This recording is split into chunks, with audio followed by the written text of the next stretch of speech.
नीतिशतकस्य अनुसन्धाने रममाणेभ्यः सर्वेभ्यः सुहृद्भ्यः नमो नमः।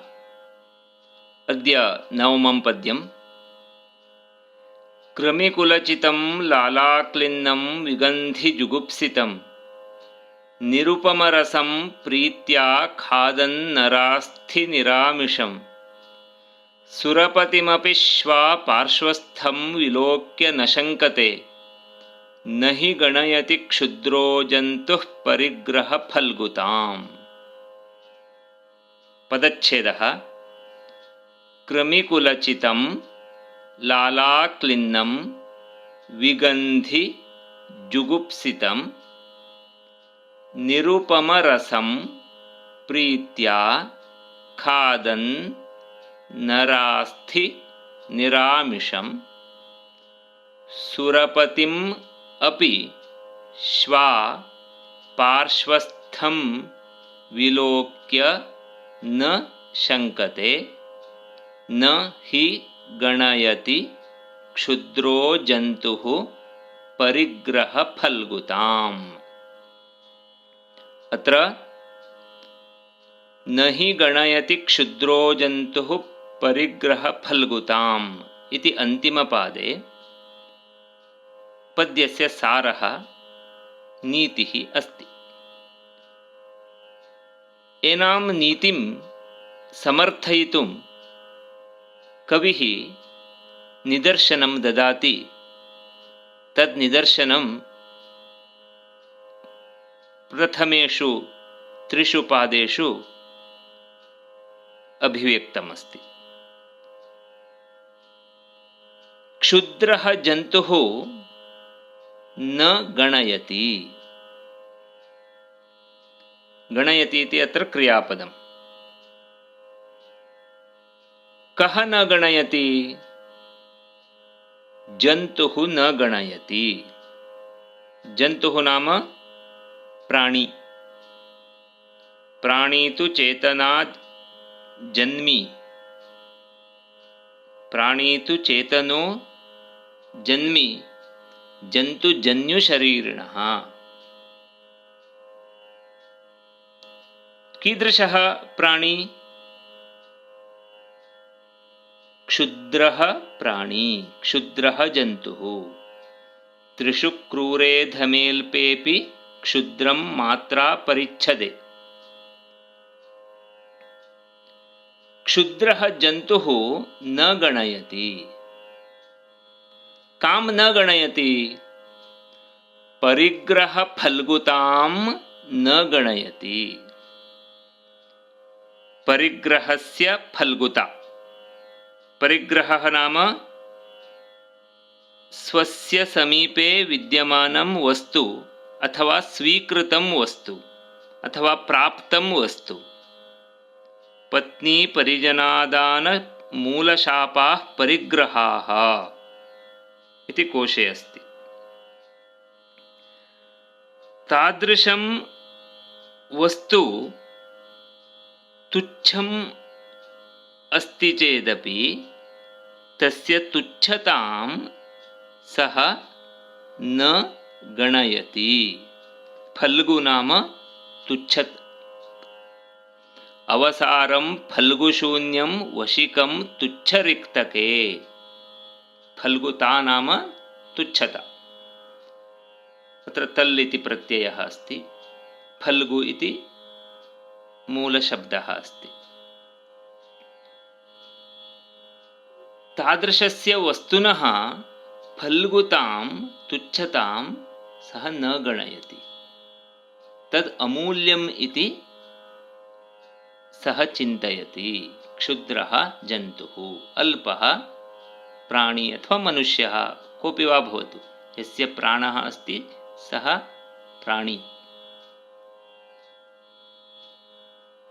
तर्हि एनां नीतिं समर्थयितुं किं निदर्शनं ददाति? कुक्कुरस्य निदर्शनं ददाति। श्वा न शङ्कते।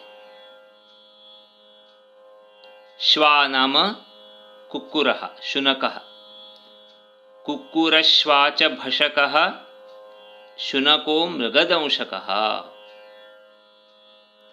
शुनकः न शङ्कते न लज्जते।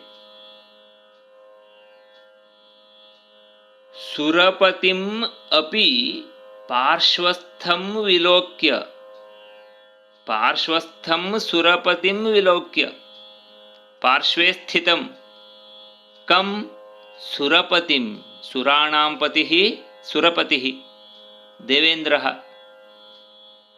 वास्तोष्पतिः सुरपतिः बलारातिः शचीपतिः इति अमरकोशे अस्ति। यदि सुरपतिः स्वर्गात् आगत्य शुनकस्य पार्श्वे स्थितः तथापि सः न लज्जते।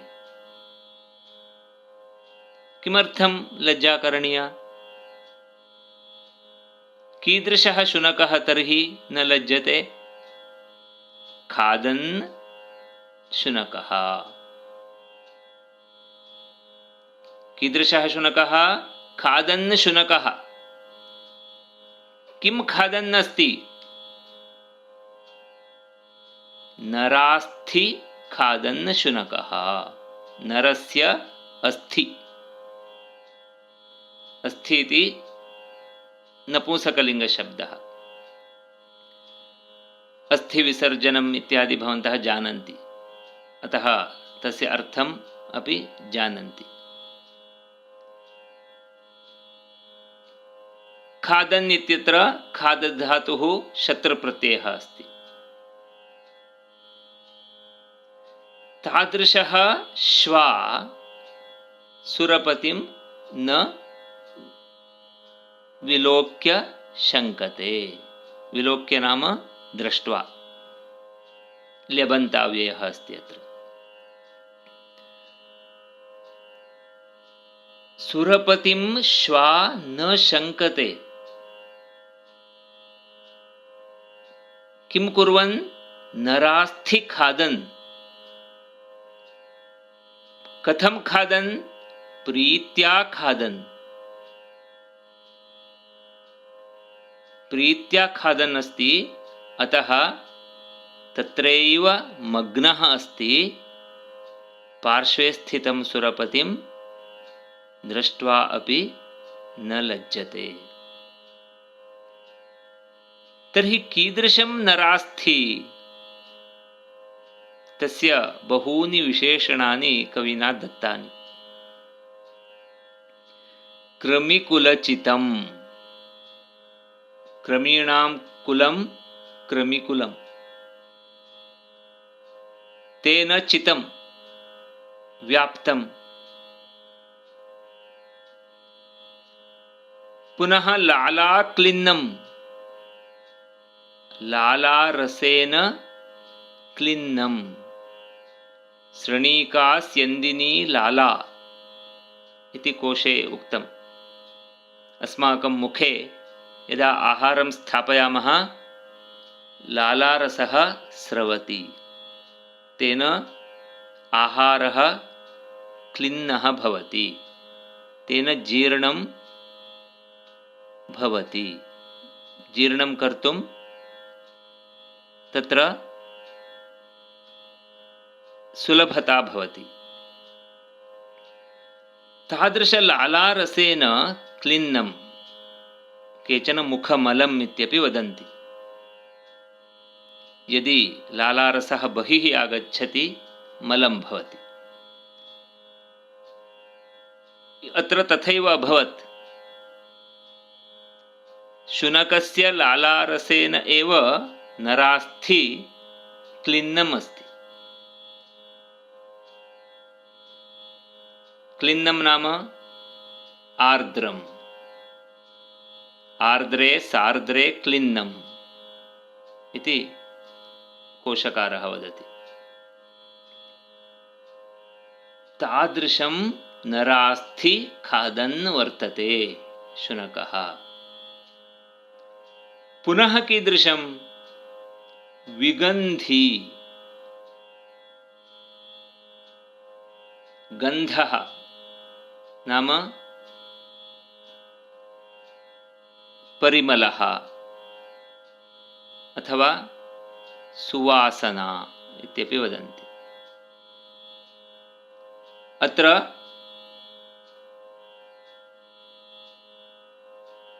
विगन्धि इति अस्ति। विगतः गन्धः यस्मात् तत् विगन्धि अथवा विगतः गन्धः यस्य इत्यपि वक्तुं शक्यते। दुर्गन्धयुक्तः इति अर्थे अस्ति अत्र। पुनः कीदृशं? जुगुप्सितं, निन्दितम्। उपक्रोशो जुगुप्सा च कुत्सा निन्दा च गर्हणे इति कोशकारः वदति। बीभत्सरसस्य स्थायी भावोऽपि जुगुप्सा एव।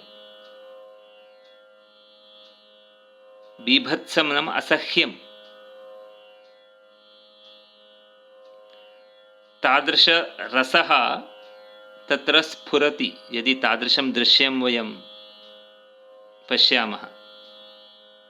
अतः जुगुप्सितम् इति वदति। असह्यकरम्।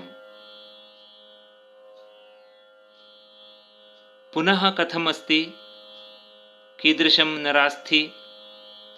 निरुपमरसम्। नास्ति उपमा यस्य तत् निरुपमम् अथवा सः निरुपमः। निरुपमः रसः कर्मधारय समासः अस्ति। नाम रसः नाम अत्र रुचिः।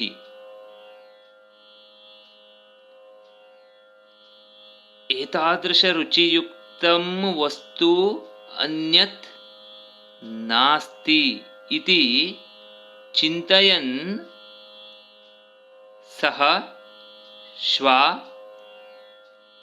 खादन् अस्ति। जगति अन्यत् रुचिकर वस्तु एव नास्ति इति तस्य भावः। तादृशभावेन सः खादन् अस्ति। पुनः कीदृशं नरास्थि? निरामिषम्। निर्गतम् आमिषं यस्मात् तत् निरामिषम्। आमिषं नाम मांसं। पिशितं तरसं मांसं पललं क्रव्यमामिषम् इति अमरकोशे अस्ति। नाम मांसरहितं शुष्कं नरास्थि खादन् अस्ति। नाम तत्र खादने अयं शुनकः रममाणः अस्ति। तत्र वस्तुतः रन्तुं कोऽपि अवसरः एव नास्ति। तादृशं नरास्थि अस्ति। मांसमेव नास्ति तत्र। क्रमयः सन्ति तस्मिन्। विगन्धि अस्ति,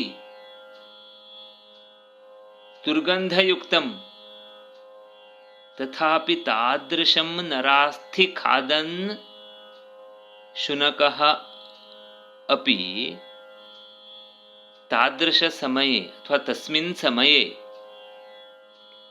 तत्र पार्श्वे आगत्य स्थितं सुरपतिं दृष्ट्वा अपि न लज्जते। खादनम् अनुवर्तयति। यतः तस्य मनसि किम् अमूल्यं? नरास्थि एव अमूल्यं। सुरपतेः किमपि महत्त्वं नास्ति। किमर्थं? क्षुद्रः जन्तुः। सुरपतिः स्वर्गाधिपतिः किमपि दातुं शक्नोति, परन्तु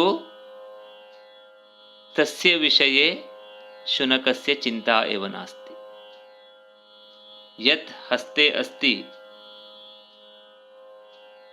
नरास्थि खादन् अस्ति तत् एव अमूल्यम् इति चिन्तयति। पुनः एकवारम् अन्वयं पश्यामः। कृमिकुलचितं लालाक्लिन्नं विगन्धि जुगुप्सितं निरामिषं निरुपमरसं नरास्थि प्रीत्या खादन् श्वा पार्श्वस्थं सुरपतिम् अपि विलोक्य न शङ्कते। क्षुद्रः जन्तुः परिग्रहफल्गुतां न हि गणयति। अत्र न शङ्कते इत्यत्र विशङ्कते इत्यपि पाठान्तरम् अस्ति। नाम सुरपतिः स्वस्य नरास्थि चोरयितुम् एव आगत्य तत्र स्थितः इति शङ्कां धरति शुनकः इत्यपि केचन व्याख्यानकाराः अस्य अर्थं वदन्ति। यदि विशङ्कते इति अस्ति तर्हि तथा अर्थं वक्तुं शक्नुमः वयम्। अस्तु, नाम अत्र हरिणी इति वृत्तम् अस्ति। अर्थान्तरन्यासस्य अप्रस्तुतप्रशंसा इति अलङ्कारस्य च सङ्करः अत्र दृश्यते। एतत् पद्यम् अपि डॉक्टर विद्वान् कृ गणपतिभट्टमहोदयः गीतवान् अस्ति। तत् शृणुमः। सर्वेभ्यः वन्दनानि।